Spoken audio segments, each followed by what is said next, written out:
So after I turned 50, I started noticing something. The foods I used to love, yeah, they were not loving me back anymore. More bloated, more tired, more foggy, and I just couldn't button my pants anymore. And the weird thing is that I was actually eating pretty healthy, so it didn't make sense until it did. Because if you are around 50, below or above, your body it's just not running on the same settings anymore. So I started paying closer attention, not dieting, just noticing what foods actually loved me back. And in this video, I'm sharing 5 foods I stopped eating after I turned 50. And what I do instead, just to feel better, lighter, and way more steady day to day. So let's jump in. These used to be my comfort go-tos, but now they spike my blood sugar. They leave me foggy and cranky, and I'm gonna be hungry like an hour later. I still eat carbs, but just the kind that love me back. And so instead of white bread or anything that really has the ingredient list about a mile long, I go for organic whole wheat sourdough, usually, or sprouted grains from a freezer section. I like it toasted, crunchy, a little crispy with smashed avocado on top. Maybe a pasteurized egg on it too. Sprinkle a little Himalayan sea salt. Oh man, that's my kind of breakfast. And I used to love muffins, those little breakfast muffins, or even the big juicy ones. And I totally fell for that whole bran muffin is healthy lie. They're not. And they just spike your blood sugar to the moon, and the crash, at least for me, it was like an out-of-body experience, not in a good way. And I didn't replace the muffins with anything. I just stopped eating them. And if it doesn't love me back, this relationship is over. Ladies, you gotta put your foot down. And sugary drinks, I don't know about you, but I was never really like super big on drinking sodas, at least not every day. And back in the day, like a glass of juice felt like it was a really healthy choice. And I thought the green smoothies, they were like superfood. But now, after 50, both of these are like sneaky little sugar bombs, loaded with fruit and not much fiber. I wish it wasn't so, but it is. So what do? I mostly stick to water, flat or sparkling. And if I want to make it real fancy, I'll add some lemon or cucumber or mint. And if I want a smoothie, I'll just make it myself. Put some more fiber in there, more protein, less fruit. It actually helps me keep full, and I feel so much better. I used to think that sugar-free meant being smarter.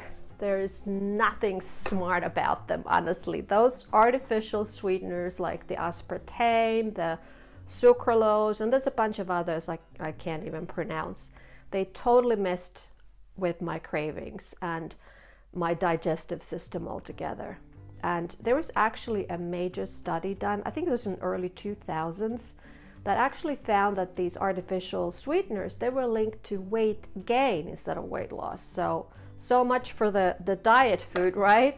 Now, if I want something sweet, I just use a little honey or maple syrup.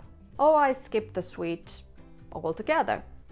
You would be surprised how quickly your taste buds change if you give it half a chance. And I don't really crave sweets nearly as much anymore as I used to, and that's a really big deal for me. And a glass of wine, usually it's fine, but more than that, then I can really feel it the next day in my sleep, in my mood. I got a headache and that good for nothing kind of feeling. And a couple of strong ones, forget it. I feel like after a couple of strong ones, I feel like and I look like roadkill for a couple of days thereafter, and not worth it. Don't you miss those days when you were 20 something, when you could just bounce out of bed like nothing ever happened? I still enjoy a glass or two in good company. But most nights, if I want something, I go for a mocktail instead. Tart cherry juice with seltzer in the fancy class. It still feels special, and the bonus is that the cherry has natural melatonin in it, so it actually helps if you have trouble falling asleep. So, cheers to that. Freezer meals, box dinners, microwavables, even granola bars.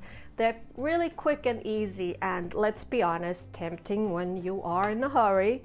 These used to be my fallback. And it's the combo of like the cheap oils, there's too much salt, and those refined carbs. They taste good going in, but the regret is there after. I still want convenience, of course. I don't have all the hours in the day to be cooking constantly. I just don't want to have that crash. So how do I make it happen?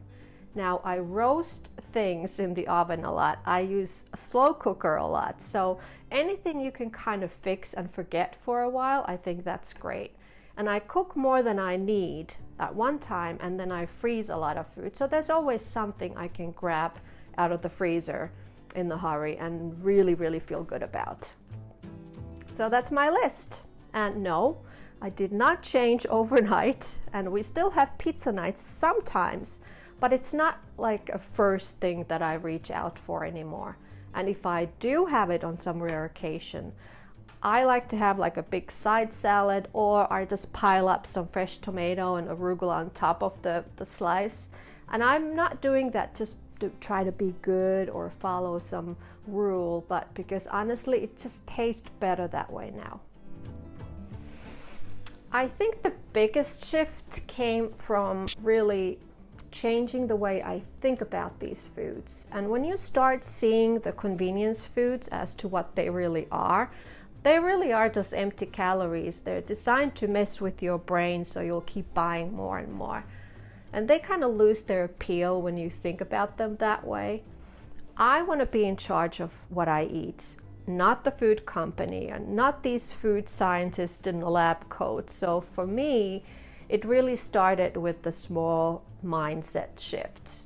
And then it's just a gradual changes, just one thing at the time. And you can start with just one too. Maybe it's swapping your cocktail for a mocktail, or maybe it's stitching that muffin, or whatever it is for you. I understand it might feel uncomfortable first, but it's not a bad thing. That's when you're really like expanding your comfort zone a little bit.